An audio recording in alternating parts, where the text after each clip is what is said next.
They were just children, but the world had already tried to tear them apart. Two identical twins, clinging to each other in the dust, begged for mercy. A rancher on horseback stopped, not knowing that moment would change all their lives forever. The road west was empty save for the wind that dragged dust across the plain like a veil. In that emptiness, two figures stumbled forward, their shadows trembling on the earth. The twins, Clara and Cora, could barely pass for more than 9 years old. Their dresses were torn, shoes split open, faces burned by sun and streaked with tears. They held each other's hands so tightly that their knuckles were white, as if letting go meant certain death. And maybe it did. "Please don't let them split us," Clara whispered, her voice frayed to nothing. She turned to her sister with wide eyes, and Cora echoed the same words, as if they'd been rehearsed through countless nights of fear. The dust carried sound ahead of them, the unmistakable clop of hooves. Their heads snapped up, and through the haze of grit they saw him, a lone rider, tall in the saddle, hat pulled low against the glare. The horse beneath him was a broad-chested bay, and the man sat with the posture of someone who'd known both hardship and command. His name was Thomas Brand, a rancher whose life had long been reduced to chores and silence, until fate chose to place two starving children in his path. Thomas reined in sharply when he saw them. At first they looked like ghosts, ragged silhouettes swaying in the wind. But then he caught sight of their faces, identical, desperate, streaked with dust, and something inside him went still. The twins froze. Clara stepped half in front of her sister as if shielding her, though both looked ready to collapse. "Please," Clara whispered again, though it was Cora this time who found strength enough to speak louder. "Don't let them split us, please."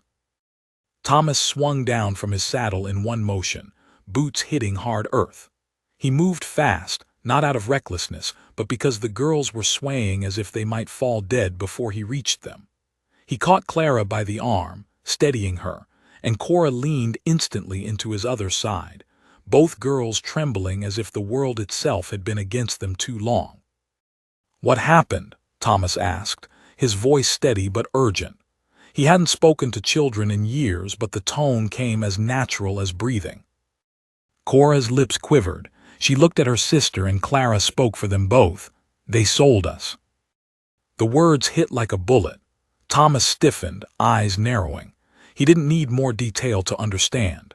In these lands, men sold cattle, horses, even land, but the cruelest sold what God had made sacred. He lifted the girls into his arms, one at a time, with no hesitation. They clung to him as if they had always belonged there, arms knotted around his neck, faces buried against his coat. Thomas set his jaw and carried them back toward the bay, his voice a low promise only they could hear. "Nobody's splitting you, not while I draw breath." The ride back to his ranch was long, but the girls never let go. Their small hands clutched the fabric of his coat, their tears soaking into it until the dust turned to streaks of mud. Thomas didn't press them for details. He could feel their exhaustion, hear their shallow breaths. What mattered now was getting them home, somewhere safe, somewhere the cruelty of men couldn't reach so easily. But as the sun dipped, Thomas noticed something troubling. The trail behind them wasn't empty. Far off, against the ridgeline, a thin coil of dust rose into the sky, too deliberate to be wind alone. Riders. Whoever had tried to sell these girls wasn't content to let them slip away. Thomas urged the bay faster, his arms tightening around the twins. He whispered calm to the horse, to the girls, but his mind had already turned cold and clear. He knew the kind of men who would profit off children. He knew they wouldn't stop until they got back what they thought belonged to them. When the ranch came into view, a humble sprawl of weathered fences, a barn leaning from too many storms, and a cabin where silence had long reigned, Thomas felt something shift inside him. The sight of the place had never meant much before. Just a patch of earth, chores waiting, nights without conversation. But now, with two small lives clinging to him, it felt like the only shield between them and the cruelty that stalked the land. He slid from the saddle and carried the girls inside, one on each hip, like a man carrying his own blood. The cabin smelled of smoke and pine sap, its hearth still warm from the morning fire. He set them gently on a bench by the table, his movements careful, as though afraid they might vanish if he let go too quickly. Cora pressed against Clara, their shoulders locked, their breaths shallow but synchronizing as if they drew strength from each other. "You won't send us away?" Cora asked in a voice so fragile it seemed to teeter on breaking. Thomas crouched before them, his rough hands resting on his knees, his gaze steady. "I told you already," he said quietly. "Nobody splitting you." The girls exchanged a glance, identical eyes welling with tears, and for the first time that day, a flicker of relief crossed their faces. But Thomas knew too well, relief was temporary. Outside, the world was already closing in, and the dust on the horizon had not vanished. The knock that came hours later rattled the cabin door hard enough to silence even the crackle of the fire. Clara and Cora froze, their small hands latching onto Thomas's coat like iron hooks. The rancher stood slowly, his shadow stretching long against the fire-lit wall, every muscle taut. When the door creaked open, the sight waiting on the threshold was enough to confirm his fears. 3 men, their boots heavy with dust, their eyes sharp with greed, and their leader holding a paper with names scrawled in thick ink. "Those girls," the man drawled, his voice like grit in a dry throat, "they belong to us." The words hung in the doorway like smoke, thick and choking. "They belong to us." Clara's small fingers dug into Thomas's coat, nails biting through the worn fabric, while Cora buried her face against her sister's shoulder. They didn't need to speak. Every tremor in their small bodies screamed what they feared most, that this moment was the one where they'd be torn apart forever. Thomas didn't move at first. His tall frame filled the cabin's dim firelight, casting him in shadow except for the glint in his eyes. He was a man who'd buried too many people and heard too many lies, but he had not forgotten what it meant to stand his ground. His voice, when it came, was low and steady, not raised but dangerous in its calm. "No one belongs to you," he said, every word measured like the crack of a hammer on steel. The man at the center of the trio leaned his shoulder casually against the doorframe, though his eyes glittered with something meaner than casual interest. His coat was cleaner than any honest rider's ought to be, trimmed with the kind of silver buttons bought with money that didn't come from labor. He waved the paper like it proved something more than ink on a page. "Legal papers," the man drawled, "signed over in Abilene by the girl's kin. Says right here these twins were sold into apprenticeship, belong to us till they're grown." Thomas didn't reach for the paper. He didn't need to. He could smell the lie even before the words were finished. He knew what kind of men prowled border towns, forging documents, buying signatures from desperate folk, twisting the law into a noose for the weak. Behind him, Clara whispered, "Please don't let them," and her voice cracked on the last word. Cora gripped her hand, their knuckles bone white. Thomas turned his head just slightly, enough to catch the terror in their mirrored faces, and something deep inside him locked into place. He'd lived years with nothing but silence, days broken by chores and nights by the hum of wind against the rafters. He had thought that was all there was left to his life. But now, with 2 frightened children clinging to him, he found himself remembering something he thought he'd buried: the duty to protect, to stand between innocence and the cruelty of men. "You best turn your horses back," Thomas said at last. His voice was flat, but beneath it simmered steel. The leader's grin spread wide. He gestured to the 2 men flanking him, rough types with eyes that never stayed still, one fingering the handle of his pistol like a boy itching to prove himself. "Now don't make this harder than it needs to be," the leader said. "We're taking what's ours. Walk away, cowboy, and no harm will come to you." Thomas took a step forward, and the firelight caught the hard line of his jaw. He didn't raise his voice, didn't brandish a weapon, but every inch of him radiated the kind of certainty that broke lesser men before a trigger was ever pulled. "They're not leaving this cabin," he said.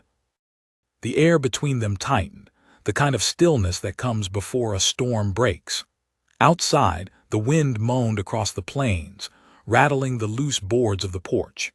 Inside, the twins pressed so close to one another they seemed almost to fuse, whispering silent prayers only God could hear.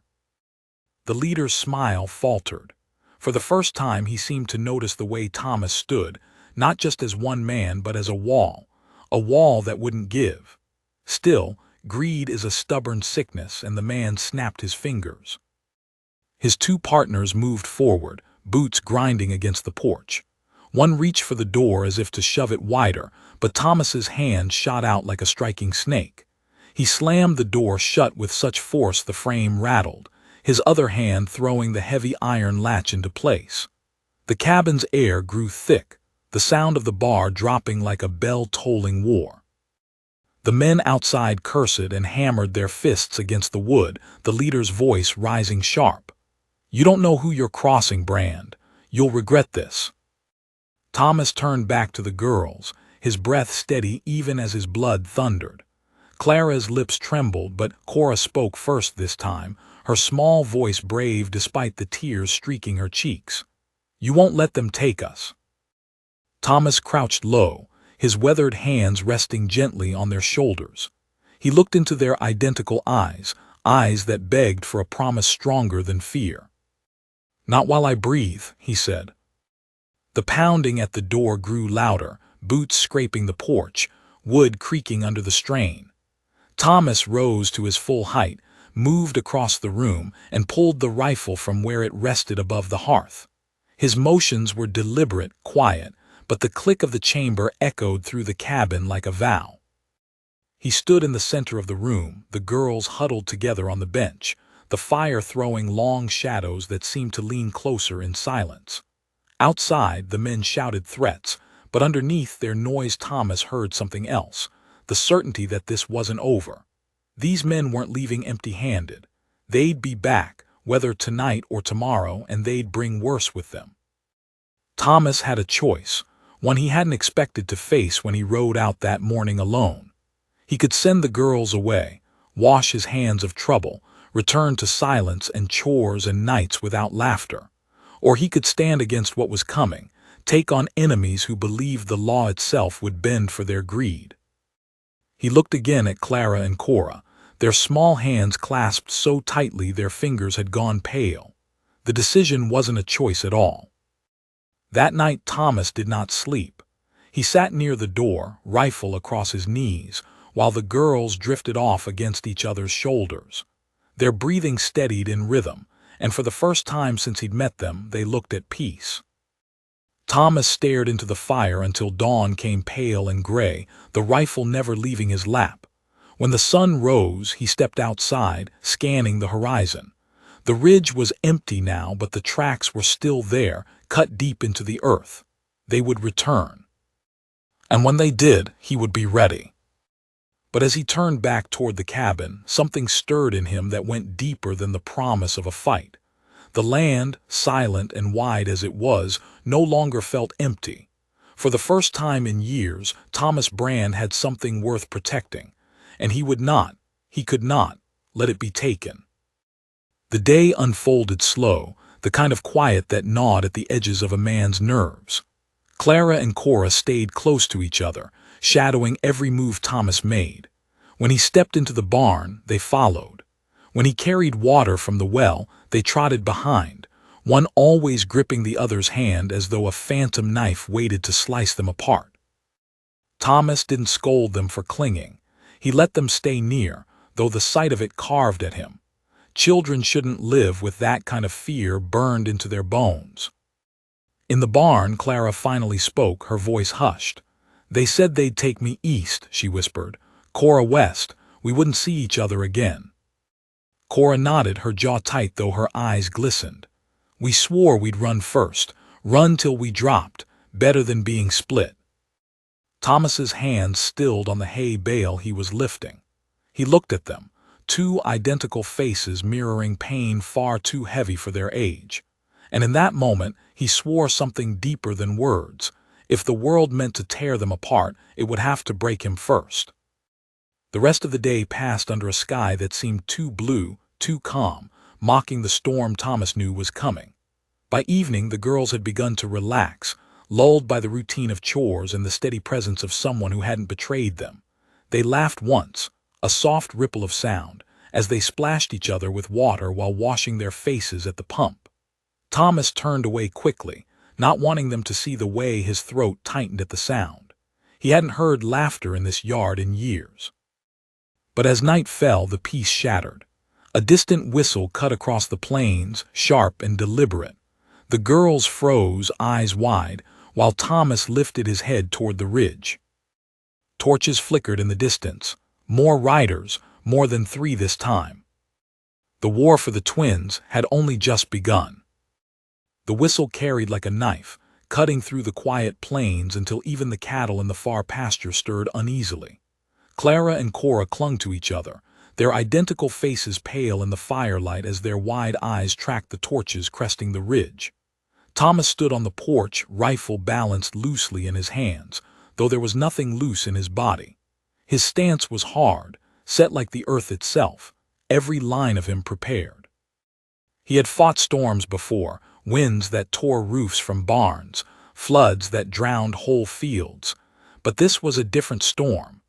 These were men, greedy and cunning, and men could be far crueler than nature when they believed something was owed to them. The twins whispered together, soft, hurried prayers Thomas could only half hear.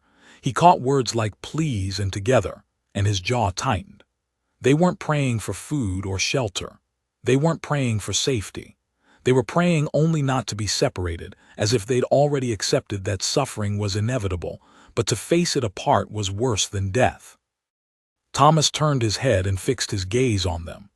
"Inside," he said, his tone quiet but firm. They hesitated, unwilling to leave him alone, but the steady weight of his eyes sent them scurrying back into the cabin. He waited until he heard the door latch click shut before turning back to the ridge. The riders came slow, not reckless. That worried him more. Men with haste often made mistakes, but men who took their time believed themselves certain. He counted the torches, 6, maybe 7 riders, more than before, enough to think intimidation would do the job without gunfire.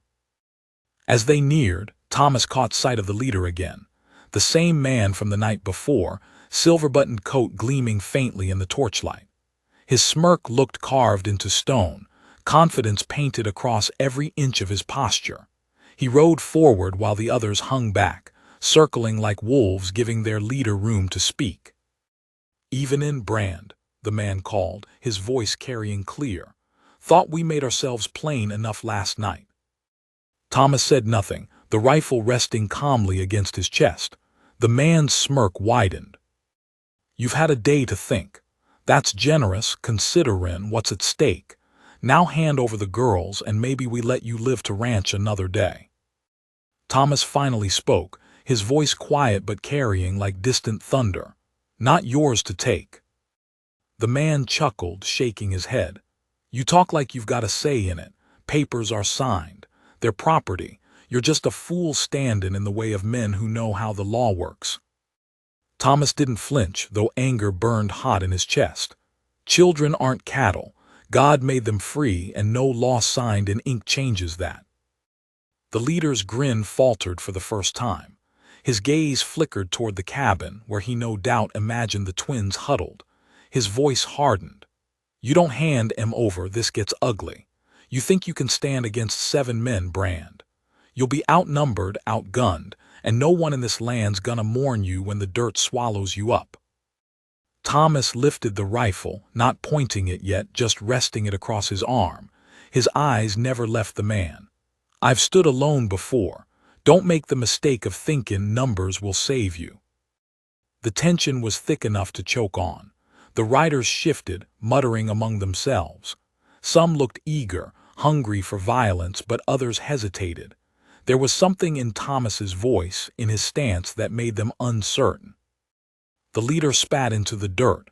"You'll regret this," he hissed, then jerked his reins. "Mount up, we'll be back."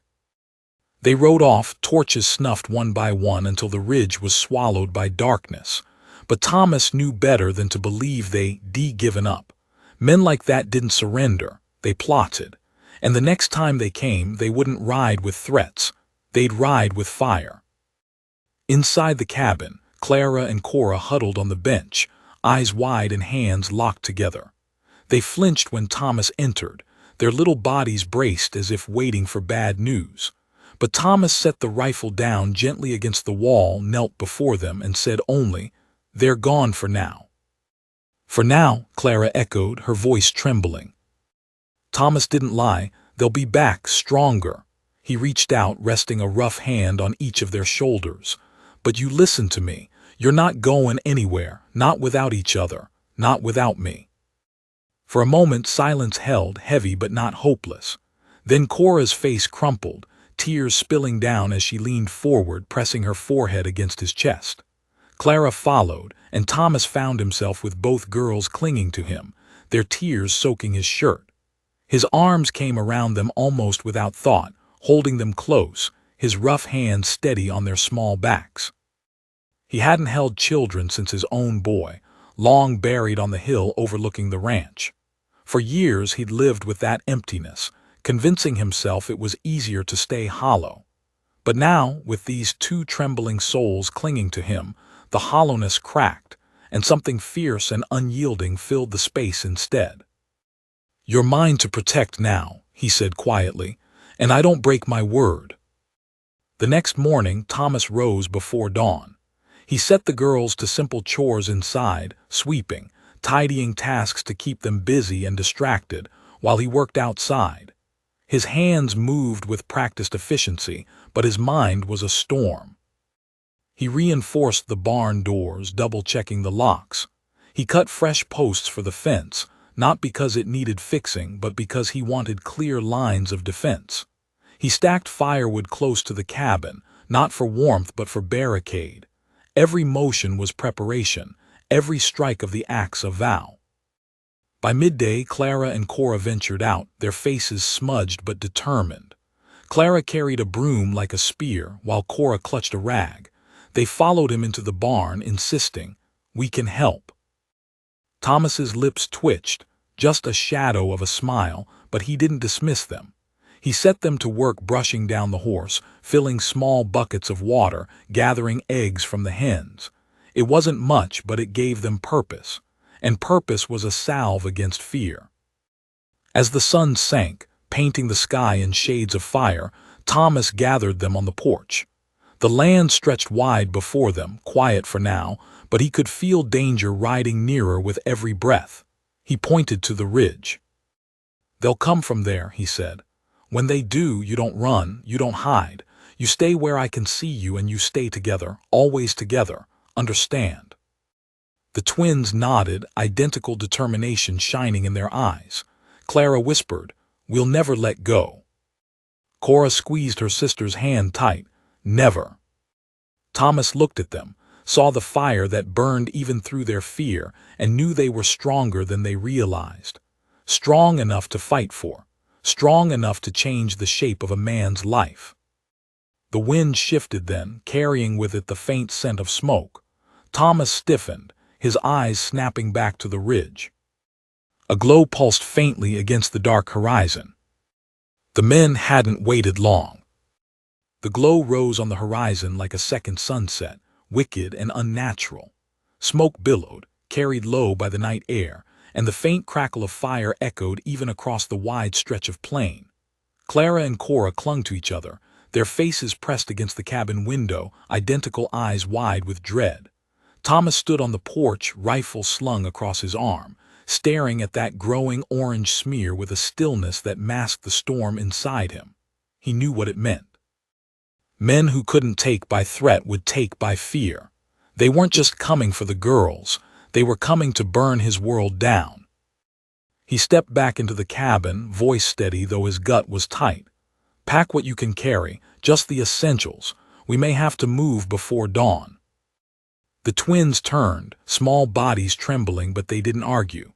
Clara snatched up the threadbare shawl that served them both, while Cora clutched a small wooden doll she must have carried all this way. Thomas noted it but said nothing. He'd lost a child once. He knew what talismans meant to the young, the powerless. As they scrambled, Thomas dragged a heavy trunk from under his bed. Inside lay things he hadn't touched in years: ammunition, an old service revolver, cartridges still gleaming despite the dust. He checked each piece with methodical care, the motions coming back like old habits burned into bone. He hadn't planned to use these tools again, but the world had made the choice for him. The girls watched wide-eyed as he worked. Clara whispered, "Will they come tonight?" Thomas met her gaze. "They'll come soon, and when they do, they'll find out what it means to fight a man with something worth protecting." Cora's lower lip trembled, but she clutched her sister's hand tighter, as though drawing courage through their grip. "We'll stay together," she whispered. "You will," Thomas said, his tone ironclad, "so long as I draw breath." By midnight the glow of the fire had spread wider, flickering like the breath of a giant just over the ridge. The smell of smoke was thicker now, stinging the eyes, coating the lungs. Thomas stood by the window, watching, every nerve taut. He could hear faint whoops carried on the wind, riders celebrating their destruction. If they were burning fields now, it was only a prelude. When the sound of hooves finally came, it was like thunder rolling across the earth. Dozens this time, not 6 or 7. Lanterns bobbed, rifles glinted.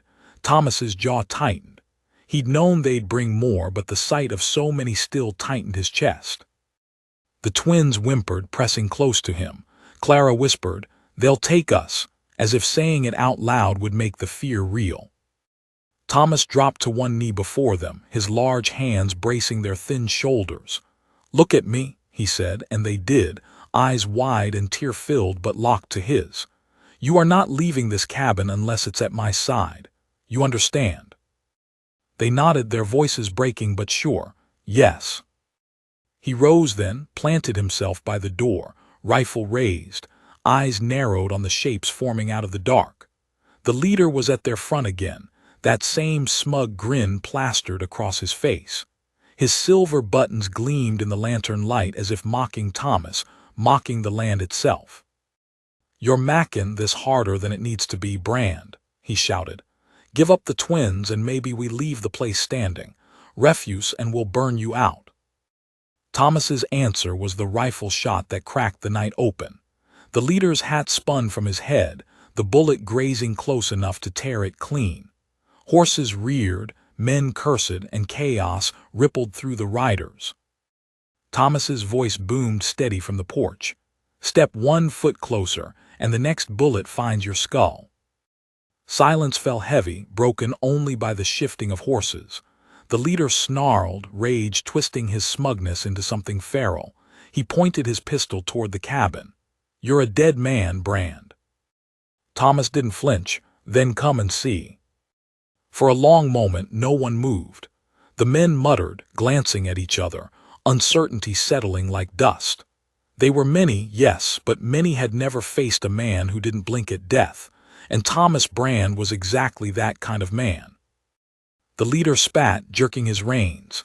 "This ain't over," he growled before signaling retreat. Lanterns bobbed, hooves thundered, and the riders melted back into the smoke. Thomas lowered the rifle but didn't move from the porch until the last echo of hooves faded. His chest rose and fell steady, though his arms trembled faintly with the weight of what nearly came.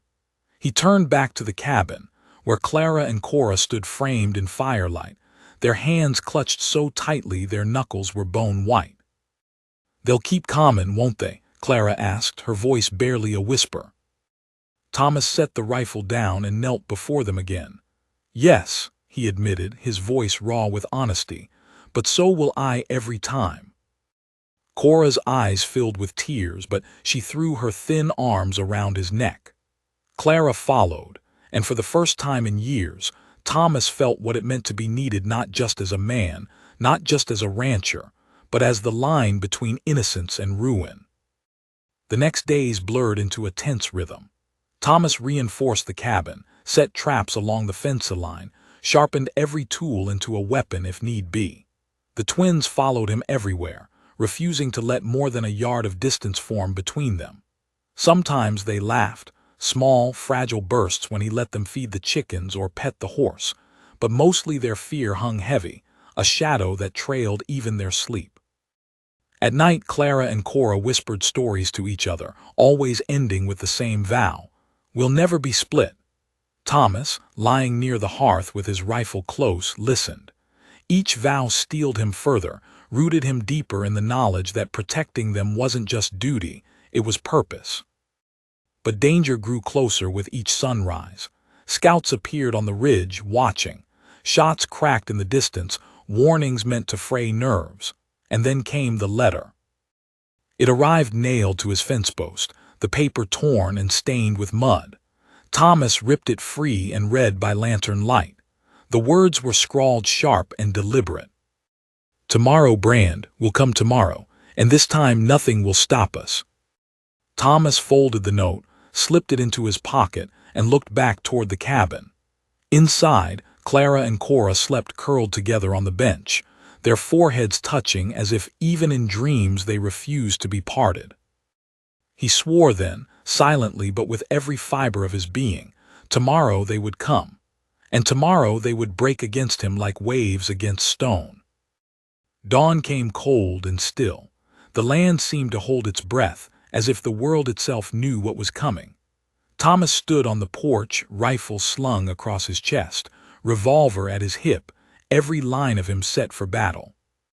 The twins watched from the window, their faces pale but their eyes burning with something more than fear, faith. They believed him, believed he would keep them together, believed he would keep them safe. And he intended to prove them right. On the horizon, the dust rose again, more riders than ever before. This time, they weren't stopping until blood was spilled. The horizon blackened with dust, a living wall rising higher with each pounding hoofbeat. Thomas stood on the porch, hat pulled low, rifle across his chest.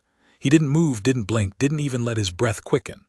Clara and Cora pressed against the cabin window just behind him, their faces pale as ghosts, but their eyes never leaving his back. To them, he wasn't just a man anymore. He was a wall, a shield, the last unbroken thing between them and the world that wanted to tear them apart. The riders came in a wide crescent, too many to count at first, their torches flaring like a river of fire. Thomas squinted against the glare, steadying his stance. He didn't have the numbers, he didn't have the firepower, but he had one thing none of them carried: purpose. His whole life had been stripped bare by loss until nothing remained but silence. Now, for the first time in years, he had something to stand for again, something to die for if it came to that. The leader, silver-buttoned coat gleaming in the firelight, rode forward with the arrogance of a man who thought himself untouchable. His smile was crueler now, his eyes narrowed like a hawk circling prey. He stopped just short of rifle range, raising his voice so it carried over the plain. "Last chance, Brand," he shouted. "Hand over the twins and maybe we leave you a grave worth marking." Thomas didn't answer right away. He let the silence stretch, let the weight of his stillness gnaw at them. When he did speak, his voice was low but carried across the distance like the roll of thunder. "You want them, you'll step over my body to do it." Murmurs rippled through the riders, unease cutting through bravado, but the leader only laughed, raising his hand high. "So be it." The signal fell. The plain erupted. Riders surged forward, torches bobbing, hooves pounding like the roar of an oncoming storm. Gunshots cracked, wild at first, sparks of light against the darkness. Thomas raised his rifle, sighted clean, and fired. The first rider fell hard, his horse wheeling wild. Thomas didn't pause, he chambered another round, fired again. Another man dropping before the front line even reached the yard. Inside the cabin, the twins screamed, their voices swallowed by the thunder of gunfire. But they didn't run, didn't hide. They clutched each other's hands so tight their nails dug into skin, whispering the vow they had whispered every night since they could remember. "We'll never be split. Never." Thomas moved with the grim efficiency of a man who had done this before. Every shot was measured, every motion sharp. He dropped 3 men before the rest even reached the fence. But the riders didn't stop. They leapt from their horses, rushing forward on foot, pistols blazing.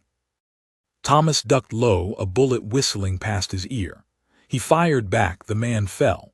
Another charged from the side, torch raised high, aiming for the barn. Thomas pivoted, rifle cracking, and the torch tumbled into the dirt. He felt heat on his face, the smell of gunpowder thick in the air, the roar of chaos pressing in from all sides.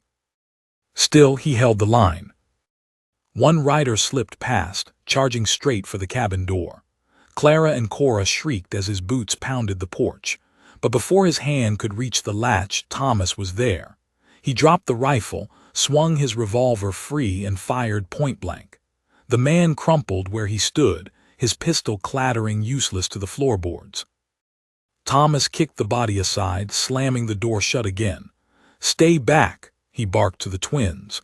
"No matter what happens, you don't open this door." Their voices trembled in unison. "We whoa." He turned back, stepping into the storm again. Bullets ripped through the night, shattering fence posts, splintering wood. Men shouted, horses screamed. Thomas moved through it all with a deadly calm, every step rooted, every shot purposeful. But there were too many. For every man that fell, two more pressed closer. At last, the leader dismounted, striding forward through the chaos with a sneer carved deep. His pistol gleamed in one hand, the other still clutching that crumpled paper of so-called ownership. He didn't even flinch at the bodies scattered across the yard. "You think you can win this, Brand?" he shouted over the roar. "You're one man against a tide. You'll fall, and when you do, those girls will learn what it means to belong to me." Thomas leveled his revolver, eyes narrowing. "Then you best pray I don't have one bullet left when that time comes." The leader smirked, lifted his pistol, and fired. The shot ripped past Thomas, grazing his shoulder, the heat of it burning flesh. He staggered but did not fall. He returned fire, the recoil jarring, the bullet catching the leader's sleeve and tearing it wide. Blood blossomed across fabric, but the man only laughed. "Still not enough," he taunted. The battle raged long, longer than Thomas thought possible for one man to endure. Sweat stung his eyes, blood seeped from his wound, but his arms never faltered. The twins' screams fueled him, their prayers ringing in his ears even louder than gunfire.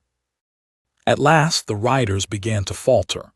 Too many bodies lay broken in the dirt, too many torches extinguished. The survivors dragged their wounded back, retreating toward the ridge. The leader lingered, fury burning in his eyes, before finally mounting again. "This ain't over, Brand," he spat, voice dripping venom. "I'll be back, and when I come, I'll bring enough men to tear this land apart." Then he was gone, the dust swallowing him and the remnants of his men. The silence that followed was heavy, broken only by the crackle of fire where bullets had splintered wood. Thomas's chest heaved, every breath ragged, but he was still standing. He turned back toward the cabin. Inside, Clara and Cora were pressed against the door, tears streaking their faces, but their hands still knotted tight together.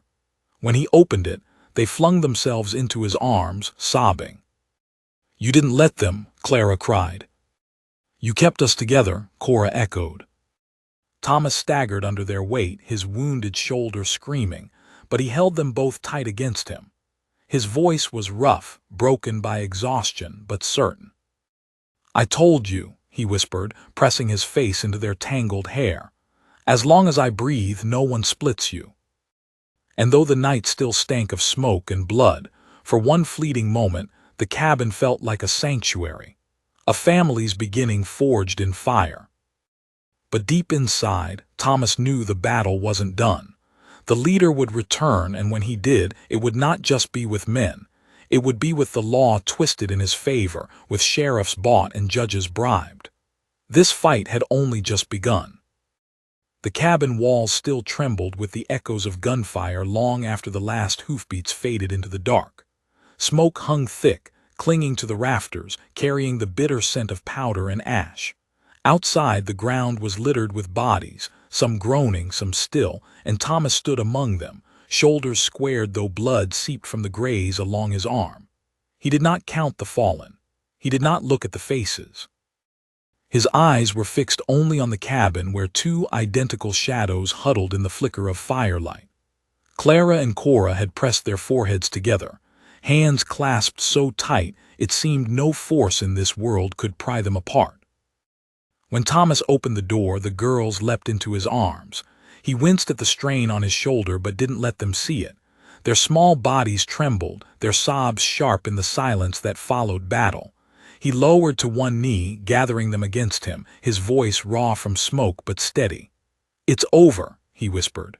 "For tonight, it's over." But even as he said it, he knew the truth.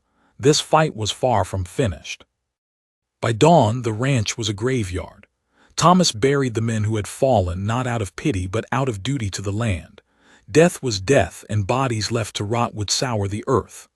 Clara and Cora stood beside him, their small hands clasped, eyes wide as they watched him dig, fill, mark each mound with nothing but a stone. "Why bury them?" Clara asked at last, her voice hushed as though the dead might hear. Thomas leaned on his shovel, sweat streaking his dirt-smeared face. "Because every soul deserves to be put to rest, even if the man it belonged to lost his way." Cora frowned, her little brow furrowed. "But they wanted to hurt us. They wanted to split us." He looked at them, the twins framed against the pale morning light, their innocence cracked but not broken. "And that's why you live different," he said firmly. "You don't become what hurt you. You rise above it."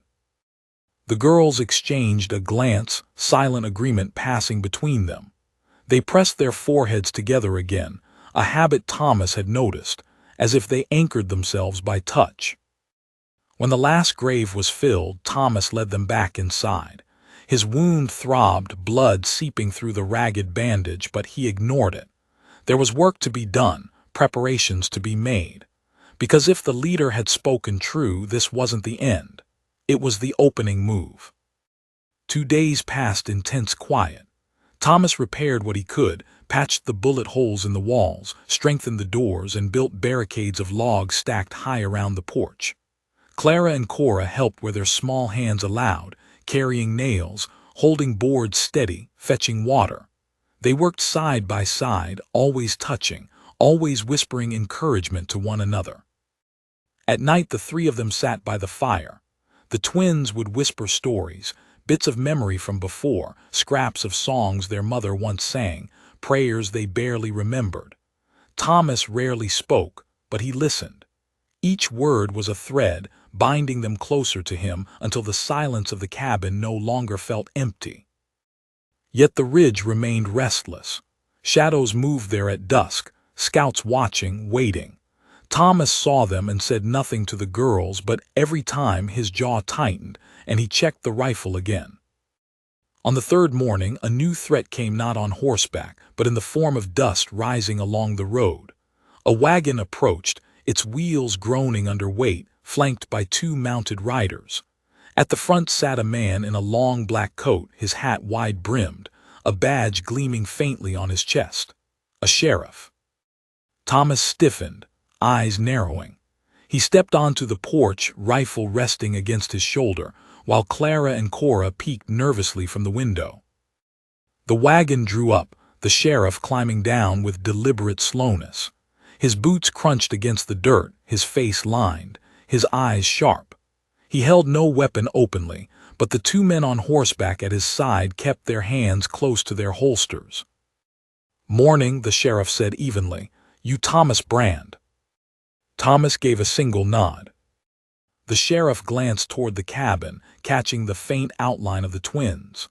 "Word S reached me you've got 2 girls here. Papers say they're bound to an apprenticeship, property of a Mr. Crowley." At the sound of the name, Clara whimpered, clutching Cora's hand tighter. Thomas's jaw clenched. He had expected Crowley would return with men with guns. He hadn't expected he'd bring the law. "They're not property," Thomas said flatly. "They're children." The sheriff sighed, shifting his weight. "I don't make the law, I just uphold it. Papers are signed, stamped. Unless you've got proof otherwise, I'm obliged to hand them over." Inside, the girls' fear turned to panic. They pressed against the glass, shaking their heads violently. Clara mouthed words Thomas couldn't hear, but he knew them well enough. "Please don't let them split us." Thomas's heart hammered. He had faced bullets without blinking, but this was different. Bullets he could fight. Men he could drive back. But the law twisted by greed, how did a man stand against that? The sheriff held out a hand. "Bring the girls out, Brand. Do it quiet and no more trouble comes." For a long, heavy moment, Thomas didn't move. The wind stirred dust around his boots. Behind him, the twins began to cry, soft and broken. He turned his head just enough to see their faces, identical, tear-streaked, desperate. And in that instant, the decision was clear. He stepped down from the porch, rifle still in hand, his eyes fixed on the sheriff. "You'll have to take them over my dead body." The sheriff's jaw tightened. His hand drifted toward his revolver, slow but certain. The two mounted men shifted in their saddles, tension rippling like a snake ready to strike. Inside the cabin, the girls screamed together, their voices breaking the silence. "Don't let them split us." The sound tore through the air, a plea so raw even the sheriff faltered. For a heartbeat, everything stilled, the men, the horses, even the wind, as if the world itself waited to see what choice would be made. Thomas squared his shoulders, every line of him carved in defiance. "They're mine now," he said quietly but firmly. "Not by law, not by paper, by blood spilled and lives saved. If you want to take them, you'll ride back with more than you came." The sheriff's eyes narrowed, conflict flickering across his weathered face. Crowley had bought his badge, that much was clear, but standing before him was a man who wouldn't bend, who wouldn't yield. And in the cabin behind him, two children begged the heavens not to be torn apart. The sheriff lowered his hand slowly, his voice flat. "You're mackin' enemies you can't fight, Brand." Thomas didn't blink. "Then let 'em come." The sheriff mounted again, giving a sharp whistle to his men. The wagon creaked forward, wheels grinding as they turned back toward the horizon. Dust rose behind them, carrying the weight of a threat unspoken but certain. Thomas watched until they were gone, then turned back into the cabin. Clara and Cora rushed him, throwing their arms around his waist, their sobs shaking them. He bent low, holding them both close despite the pain in his shoulder. "They'll keep comin'," Clara whispered through tears. "They'll never stop," Cora added. Thomas pressed his rough hands against their backs, his voice a vow. "Then neither will I." That night, as the fire burned low, the girls curled together, asleep at last despite their fear. Thomas sat awake, rifle across his knees, staring into the flames. The sheriff's visit had confirmed what he already knew. This fight wouldn't be won by bullets alone.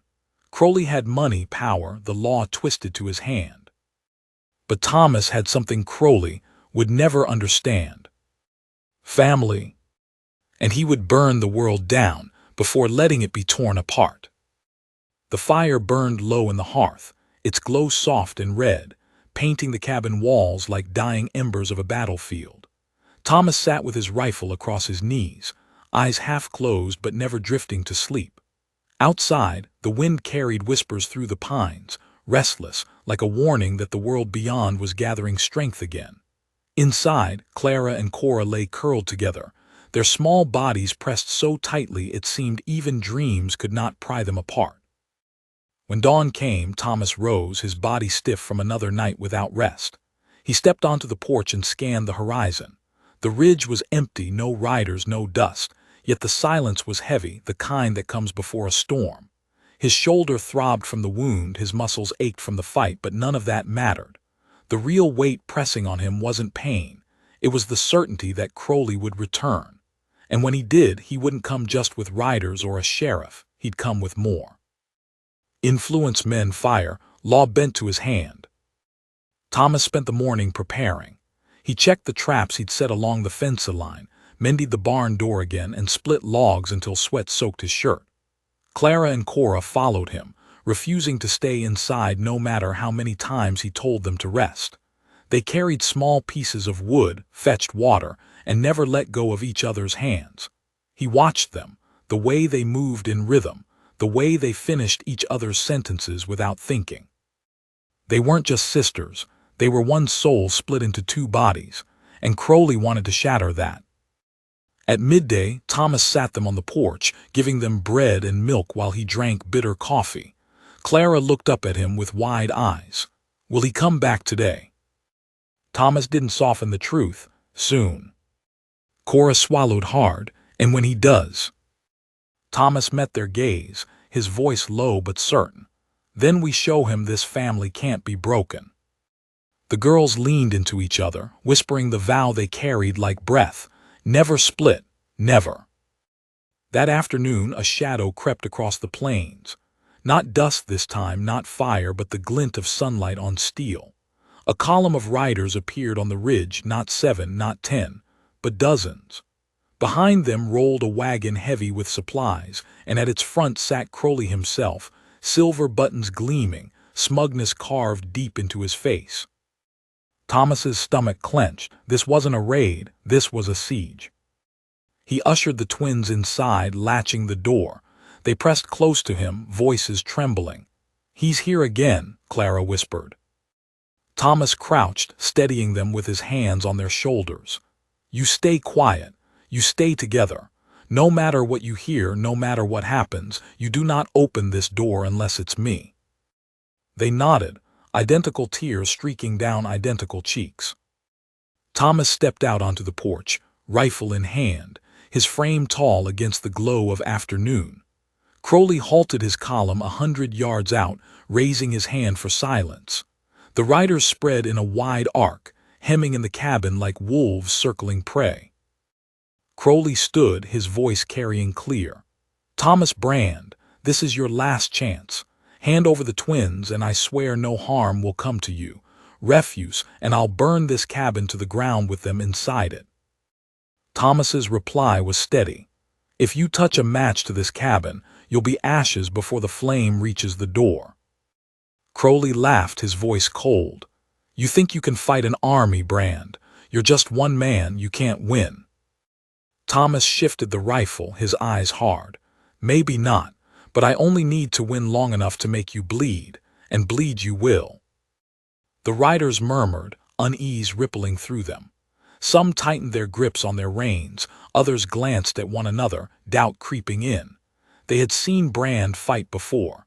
They had seen what one man with purpose could do. Crowley sneered, raising his arm. "So be it." The signal dropped. Chaos erupted. Gunfire shattered the still air, bullets ripping through the yard, splintering fences, chewing into the porch. Thomas fired back, each shot clean, deliberate. Men fell, horses screamed, smoke thickened. The twins clung to each other inside, their prayers whispered frantic against the roar. Crowley's men pressed closer, torches in hand. Thomas dropped 1, 2, 3, but more surged forward. A torch sailed through the air, striking the barn roof. Flames licked high, smoke billowing black. The cattle bawled in panic, the horses reared, and Thomas's chest ached with fury. His livelihood, his land, everything he had left was being devoured. But even as fire consumed the barn, his eyes stayed fixed on the cabin. That was what mattered. That was what could not fall. He shifted to cover the porch, bullets sparking against the doorframe as men closed in. His shoulder burned, blood soaking fresh through his bandage, but he didn't falter. Every pull of the trigger was a vow. Not while I breathe. Crowley himself advanced, pistol drawn, striding through the smoke with the arrogance of a man convinced victory was already his. "You can't stop this, Brand," he shouted. "You can't stop me." Thomas's revolver barked, the bullet grazing Crowley's arm, spinning him half around. The man staggered, his smirk twisting into a snarl. "You'll pay for that," he spat, retreating behind his men. The battle stretched long into dusk. Thomas fought until his arms shook, until his vision blurred from smoke and sweat, until the ground itself seemed to groan with the weight of bodies. But at last, the tide shifted. Too many of Crowley's men lay still, too many limped wounded. Fear crept in where arrogance once stood. Crowley cursed them, shouting, raging, but even he saw it. The line would not break. Not tonight. With a final glare, he signaled retreat. The riders pulled back, dragging their wounded, leaving the barn smoldering, the yard littered with the dead. Crowley's voice carried one last promise as he mounted again. "This isn't finished, Brand. I'll strip you of everything until you've nothing left to fight for." Then he was gone, swallowed by dust and smoke. Silence fell heavy, broken only by the crackle of flames. Thomas staggered back inside, shoulders sagging, his breath ragged. Clara and Cora flung themselves at him, sobbing, their hands clutching his shirt as if they feared he might vanish. "You didn't let him take us," Clara cried. "You kept us together," Cora echoed. Thomas held them both, sinking to his knees, the weight of the fight dragging him down but the warmth of their embrace holding him steady. His voice was hoarse but resolute. "I'll always keep you together. Always." The barn was gone. The herd was scattered. The ranch lay wounded. But inside the cabin, in the circle of those two small arms, Thomas Brand felt something unbroken, something stronger than fire or bullets. Family. And he knew Crowley would return again, with more men, with more lies, with more of the law twisted to his hand. But Thomas also knew this. Whatever came, he would meet it, and he would never let the twins be torn apart. Not while he drew breath. The night after the barn burned was long, heavy, and cruel. Smoke still rose in bitter columns from the wreckage, carrying the smell of charred wood and loss across the plains. Thomas sat by the cabin door, back pressed to the wall, rifle leaning against his shoulder. He had not slept. He could not with the knowledge that Crowley was still out there, gathering his strength, plotting his return. Every creak of the cabin boards made him tighten his grip. Every groan of the wind set his jaw hard. Inside, Clara and Cora slept in fits, jerking awake from nightmares that mirrored the day. Whenever one stirred, the other woke instantly, clutching her sister's hand as if to anchor her back to the earth. They whispered promises in the dark, soft vows that had become their lifeline. Never split, never apart. And each time Thomas overheard them, his resolve deepened like iron hammered under flame. By dawn, the sky was streaked red, as if the land itself bore witness to the blood already spilled. Thomas rose stiffly, the graze on his shoulder raw and throbbing, his body aching from days of relentless strain. But he wasted no time. The barn was gone, the herd scattered, yet the cabin still stood. That cabin and the two children inside it were all that mattered. The plain erupted in chaos. Gunfire split the air, bullets ripping through fences, shattering wood, chewing into the earth. Thomas fired back, each shot clean, each shot true. Men fell, horses reared, smoke thickened. Yet still they came, wave after wave, driven by greed and Crowley's orders. Inside the cabin, the twins clung together, tears streaking their faces but their voices raised in prayer. They prayed not for safety, not for peace, but for the strength to stay together. And each word, though whispered, seemed to reach Thomas where he stood. He felt their faith burning in his chest like a second heart. The fight raged long, longer than Thomas thought his body could endure. His shoulder burned, his arms ached, his breath came ragged, but he did not falter. Each bullet was a vow, each pull of the trigger a declaration, not while I breathe. And then came Crowley himself, striding forward through the smoke, pistol in hand, eyes blazing with fury. "It's over, Brand," he shouted. "You can't stop me." Thomas's revolver barked, the shot tearing through Crowley's arm. The man staggered, snarling, but didn't fall. He raised his pistol, fired, the bullet grazing Thomas's leg. Pain seared hot, but Thomas stood firm, his rifle steady. The two men faced each other across a yard littered with the fallen, the world narrowing to the space between them. One driven by greed, the other by love. Crowley sneered, raising his pistol again. "They're mine." Thomas fired first. The shot struck Crowley square in the chest. His eyes went wide, disbelief etched across his face as he stumbled, clutching at the silver buttons that now gleamed red. He fell to his knees, then to the earth, the dust rising around him like a shroud. The riders froze. Silence fell, broken only by the crackle of distant fire. Crowley's men looked at their fallen leader, then at Thomas, standing bloodied but unbroken. One by one they dropped their weapons, turned their horses, and rode off into the dark. The battle was over. Thomas staggered, his strength draining, his legs screaming with pain. But when the cabin door burst open and Clara and Cora ran to him, their arms flinging around his waist, he steadied himself. He held them both, his rough hands pressed to their small backs, his voice ragged but certain. "It's done," he whispered. "You're safe now." The girls clung tighter, sobbing into his shirt, their voices rising in unison. "You kept us together. You never let go."